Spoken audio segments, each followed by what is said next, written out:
মায়ের মতো অনেক সুন্দর করে রুটি বানাতে চেয়েছিলাম, কিন্তু দেখেন কত মোটা হয়ে গিয়েছে, এজন্য আর ভিডিও করিনি রুটি বানানো। হ্যালো ভিউয়ার্স, আসসালামু আলাইকুম।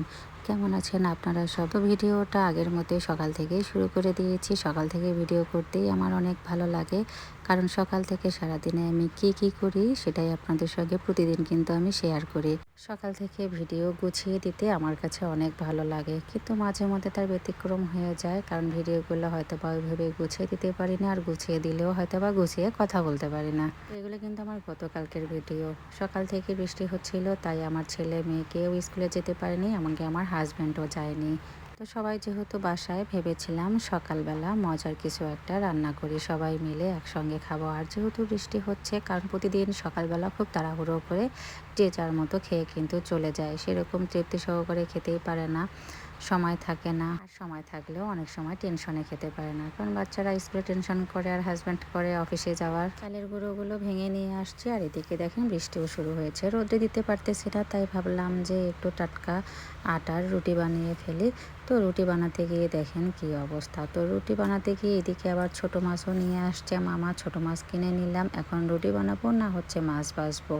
তো সকালবেলায় অনেকটাই চাপের সৃষ্টি হয়ে গেছে। যাই হোক, আল্লাহর রহমতে আবার এদিকে গেদিবুও চলে আসছে বৃষ্টির মধ্যে। তো আসার পরে গেদিবুকে দিলাম মাছগুলো কেটে বেছে রেডি করার জন্য, আর আমি এদিক দিয়ে রুটি বানিয়ে নিলাম।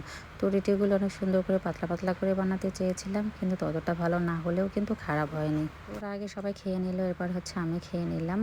ভালোই লেগেছে খেতে। ওটা আমার আগেই রান্না করা ছিল। তো যাই হোক, সকালবেলার কথা বলতে বলতেই আমার সারাদিনের রান্নাই প্রায় শেষ হয়ে বিকাল গড়িয়ে গেল। বিকালের দিকে হচ্ছে একটু তেল পিঠাও বানিয়ে নিলাম। তো যে মাছগুলো নিয়ে আসছিল ছোট মাছ, ওখানে কিন্তু হচ্ছে দেশি পুঁটি মাছ, টাকি মাছ আর হচ্ছে খোলসা মাছ ছিল। তো ওগুলো দিয়েই হচ্ছে পুঁটি মাছগুলো রেখে দিলাম, আর খোলসা মাছ টাকি মাছগুলো দিয়েই আমি তো কচুরমুখী রান্না করলাম। তার সঙ্গে কাঁঠালের বিচির ভর্তা, আমার কমন একটা রেসিপি, এবং লাল শাক ভাজি করলাম। তো লাল শাকগুলো একেবারেই ভালো ছিল না, মানে দেখে মনে হচ্ছিল অনেক টাটকা তরতাজা, বাট হচ্ছে কেমন জানি ছিল, সিদ্ধই হচ্ছিল না। অনেক সময় ধরে সিদ্ধ করেছি, কিন্তু রাতের জন্য আমি তো সবজি খিচুড়ি রান্না করতেছি। যেহেতু বৃষ্টি হচ্ছে, আর বৃষ্টির দিনে কিন্তু হচ্ছে খিচুড়ি খেতে ভালোই লাগে। আর যেহেতু আজকে একটা ভালো সময়, সবাই আছে বাসায়, তো ভাবলাম যে একটু মজার মজার পছন্দের সব আইটেমই রান্না করে তাদেরকে খাওয়াই। আমি যখন ভয়েস দিচ্ছিলাম তখন কিন্তু বাইরে বৃষ্টি হচ্ছিল, এই জন্য ভয়েসটা একটু কেমন জানি শোনা যাচ্ছে, প্লিজ ইগনোর করবে।